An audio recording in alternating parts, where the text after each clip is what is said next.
Please sit down.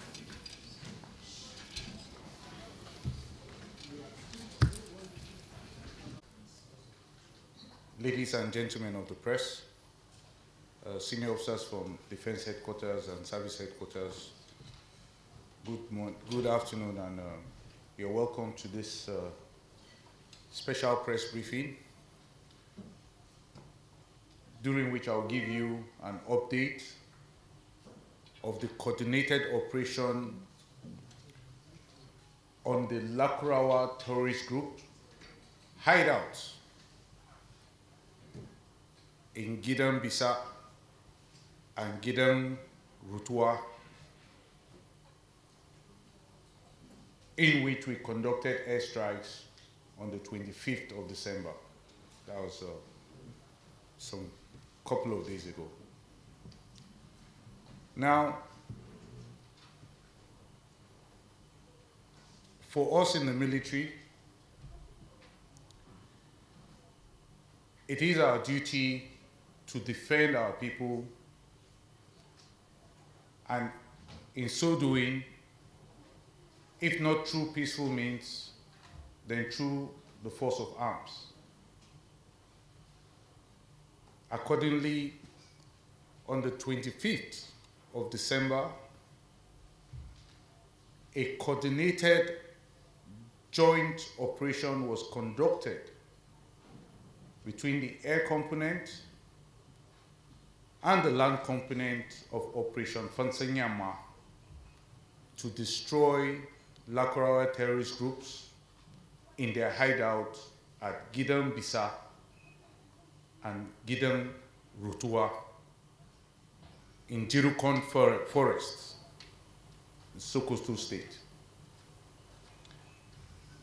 Prior to this operation, there was confirmed and heightened terrorist activities in the area.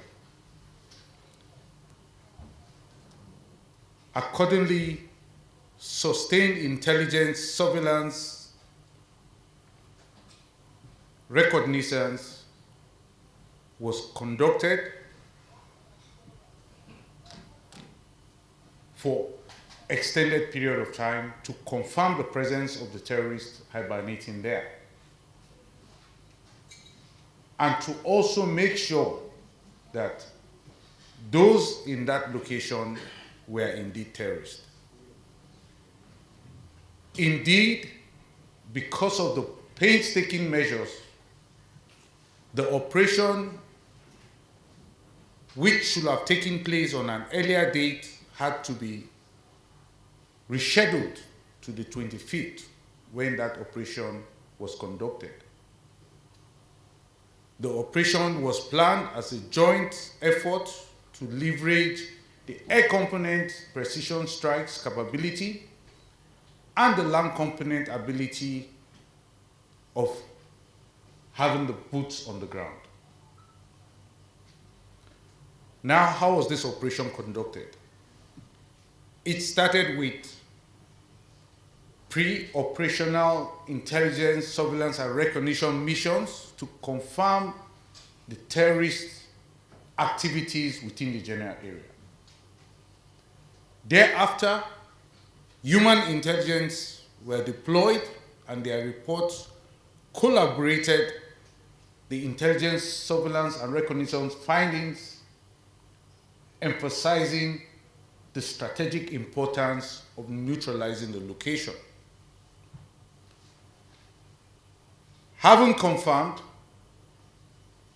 aircrafts were dispatched to conduct precision airstrikes on the identified hideouts at about 0600 hours on that day. The strike was executed with precision-guided munitions to minimize collateral damage. The land component was tactically deployed at blocking positions around the target location to prevent the escape of the Lakurawa terrorist groups, as well as to provide immediate post-strike assessment, and follow-up actions. Following the airstrikes, ground forces moved into the area to assess the strike's impact. The ground forces confirmed that the hideout was successfully neutralized with minimal damage observed in the surrounding villages. The ground forces interacted with the locals in the area, and they confirmed the presence of the Lakurawa terrorists in that general area. The ground forces also confirmed that the airstrikes achieved its primary objective of neutralizing the Lakurawa terrorist group's hideouts.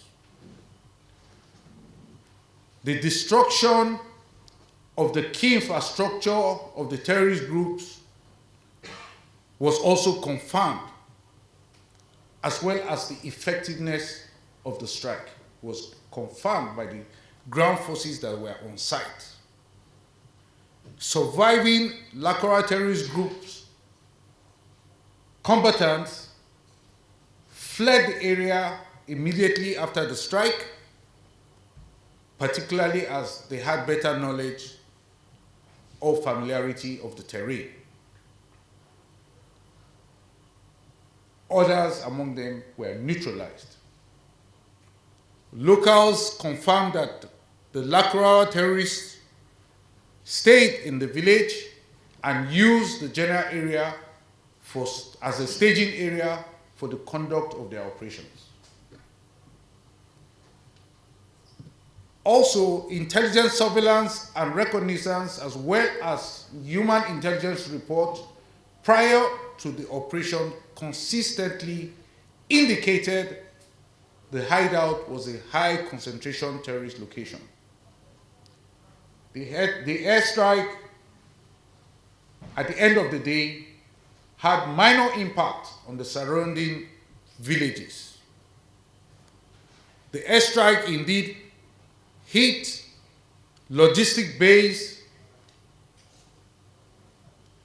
of the terrorists, which led to secondary explosions, and it was these secondary explosions that led to some casualties that was earlier reported. The neutralized Lakurawa terrorist combatants were burnt, indeed, beyond recognition, because they were hit directly by the strikes. It is also noted that the terrorists are known to blend within the local populace. We knew about this, and it is for this reason that we painstakingly made sure that we minimized civilian casualty in this strike.